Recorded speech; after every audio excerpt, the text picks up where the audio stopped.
We did this $14,000 concrete project in exactly 3 days, and in this video, I'm going to share with you how I priced this project, how much money we ended up making on it, and most importantly, how I did this project without me having to talk to the customer, selling the lead, and not being on the job site. Let's get into it. All right, so this is the back end in the software that I use to run my business, which is called LMN.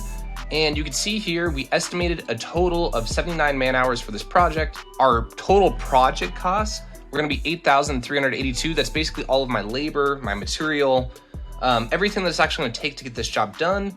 This is going to be my break even here. That is after we do what is called our projected overhead, which we find from this spreadsheet here, which I'll talk to you guys a little bit about in just a little bit. Then we mark it up with our 17.9% net profits, and that's what the total price that we charge to the customer. So this is kind of what it looks like on the back end. We break everything down into separate task areas so that way I can track exactly how well that we're estimating. So first and foremost, we have the prep, right? We have the prep to tear everything out, form, lay rebar, etc. So we put in our man hours, that's our man hour hourly rate. We put in our equipment costs, we put in our rebar, we put in how much gravel we're gonna use, how many forms, and then we do the same exact thing for every single additional task. Now we have the pour for the driveway, right? 16 hours, 12 and a half yards of concrete, we got our pump, we got our delivery fees, we got all kinds of stuff. We got cleanup in here. I actually blew this up a little bit so you guys can see it, but I'm gonna now shrink it back down and make it a little bit more visible to see the whole picture.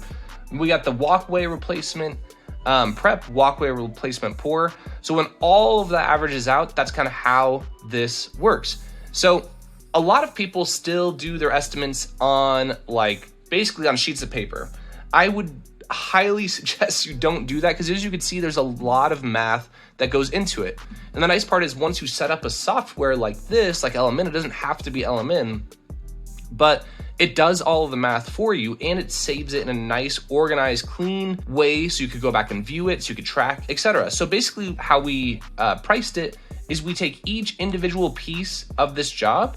We do, say for instance, our man hours, and then we multiply that times our man hour hourly rate. That's how much I charge for the labor to prep the driveway, right? This is how much I charge for the equipment. This is how much I charge for rebar, for concrete, etc.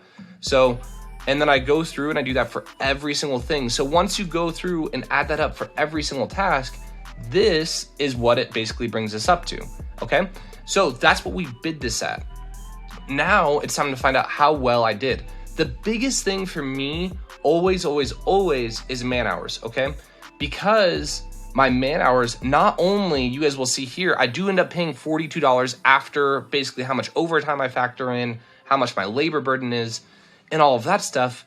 But the biggest thing is what's the difference between this 8382 number, that's total cost, and this 11695 break even.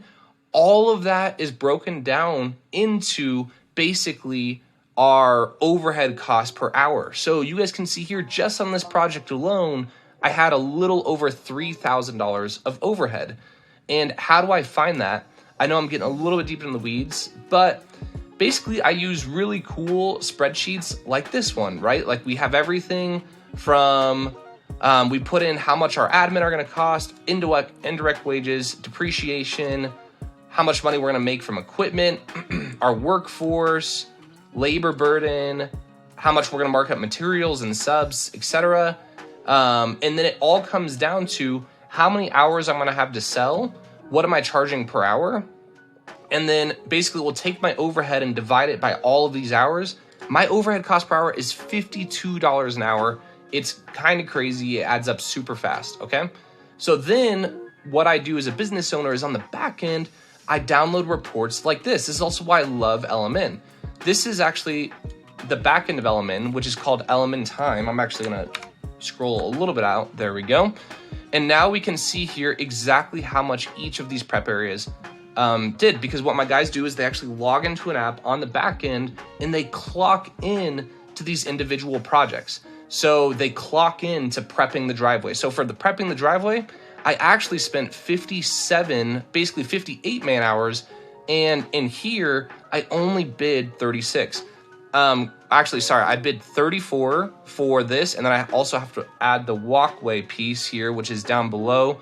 So I bid 49 hours and it took us 59. So it took us more hours than what we estimated. So not only did I pay for the 10 extra hours of labor, but also the 10 extra hours of overtime, okay?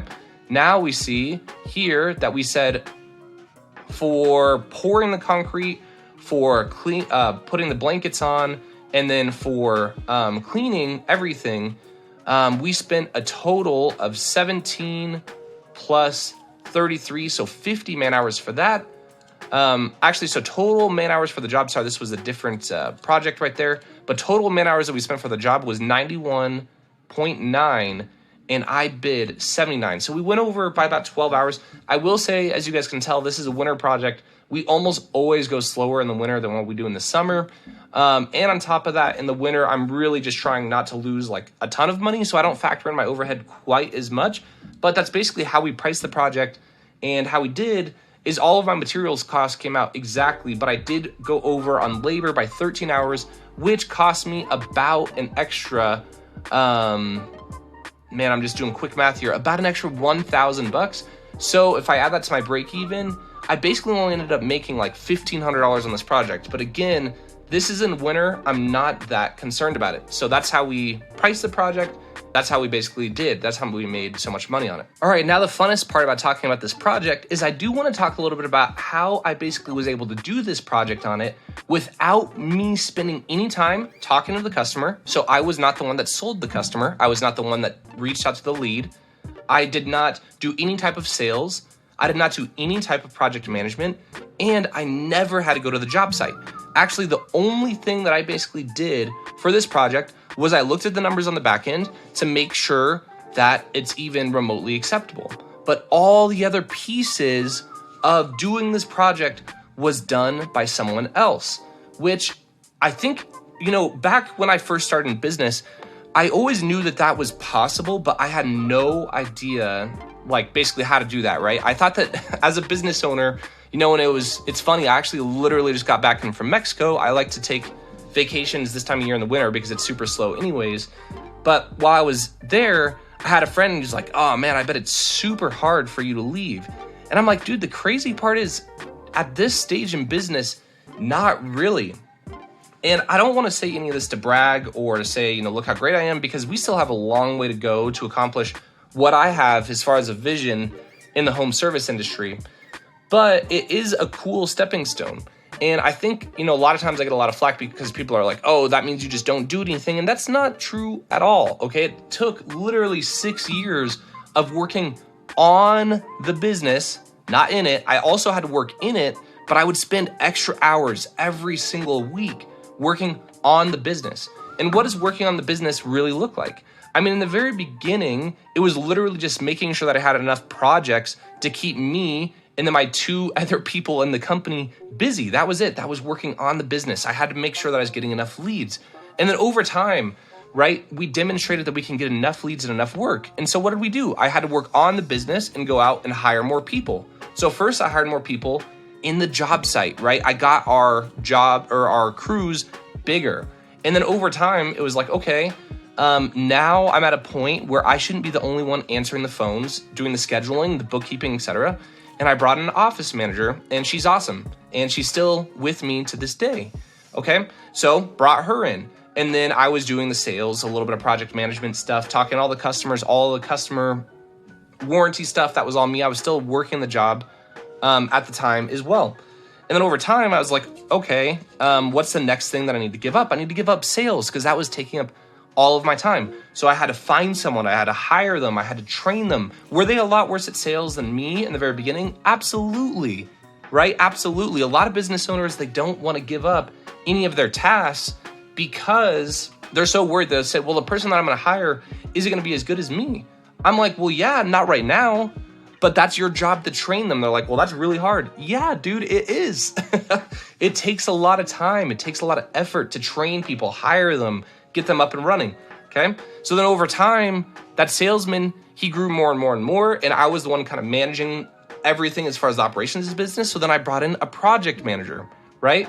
And then over time, we brought in an additional salesman, and my existing salesman got promoted to chief operations officer, okay? So this whole thing, this whole business that I built took 6 years to get to. We're just now getting to a spot where I'm finally reaping a little rewards from all the work that I've put in, okay?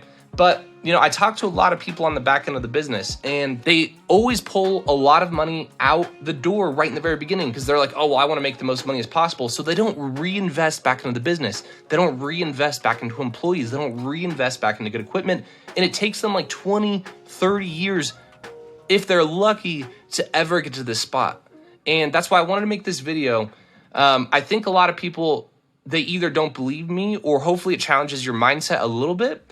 But I think the goal of why we all got into business is to be a business owner, right? Not an operator. And don't get me wrong, if you love a certain aspect about the business, the best part about being the owner is you could choose whether to do that or not over time, right? But that is the cool part. It's just so you guys know this is possible. I was able to do it. I'm not saying that we're perfect. We still have a ton of growing pains. Like for instance, just over the last month, I had to let go of a foreman that had been with me for 4 years. He had developed an attitude problem, and we're rolling out now that we're doing all of our time tracking and all that. He wasn't super happy about that. And what I realized is it's probably because he was stealing hours from me from the very get-go. Okay, so he had to go. Also, we had another person. We're pretty slow in the winter, and he was going to be a foreman for us this year. He left to go to Texas because he needed to get more work, which is understandable, right? So, and don't get me wrong, we have challenges every single day, just like everyone else. It's never like super peachy, super rosy, or anything like that. But I think the thing that I've learned over the last 6 years, and the one thing that I've done right out of all the things that I've done wrong, is I've always progressed, and I've always thought, who should be doing this that isn't me? And I work on the business, not necessarily in it, okay? So it allows me to do these $14,000 concrete projects and never step foot. And I know a lot of you are like, dude, I would not be happy making $1,500. But what you're forgetting is, imagine making $1,500 and you don't spend any time on it. That is when business gets fun. Because imagine if you have multiple businesses or multiple jobs that are going on all at the same time, where all of that is happening independently. Like I spent 0 time and made $1,500 on this job. I spent 0 time and made $2,000 on this job. I spent 0 time and have another business that is producing this. I own real estate that I don't manage and is producing this, right? That to me is the fun part about business. And it's all about leverage and that multiplying effect that gets me excited. So just wanted to share a little bit on the back end of our business, how we charge, how I track things, and then also a little bit about how our business model got built over time. If you are looking for help and you want help scaling your own business, whether it's marketing, whether it's help with these spreadsheets, whatever, click the link down below and I share with you a way to get in contact with my team. We help contractors, specifically concrete contractors all across the United States all the time as far as scaling, getting them more leads, helping them with their sales process, making sure that they're profitable, and then learning these business systems so that way you don't have to be in the business every single second of the day to make money. So thanks for watching. I'll catch you in the next one.